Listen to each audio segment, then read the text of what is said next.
کدو کے بیج۔ ایک دفعہ کا ذکر ہے کہ ایک کسان کے کھیت میں ایک بہت ہی خوبصورت اور بڑا سا کدو لگتا ہے۔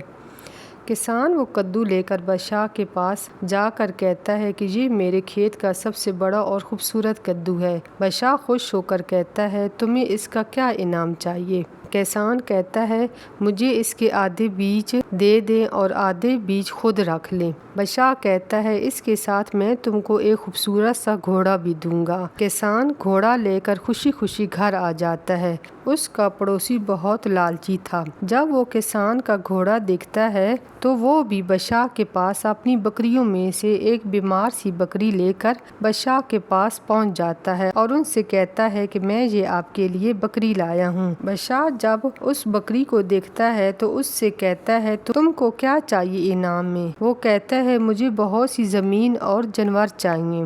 بادشاہ اس کو آدھے کدو کے بیج دے دیتا ہے۔ وہ کہتا ہے کہ آپ نے تو کسان کو گھوڑا دیا تھا اور مجھے صرف کدو کے بیج دیے ہیں۔ بادشاہ کہتا ہے اس نے مجھے اپنی سب سے قیمتی چیز تحفے میں دی، اس کے بدلے میں نے بھی اس کو قیمتی چیز تحفے میں دی، اور تم نے مجھے سب سے بری چیز تحفے میں دی، میں بھی اس کے بدلے میں وہی چیز تم کو دوں گا۔ یہ سن کر وہ بہت شرمندہ ہوا۔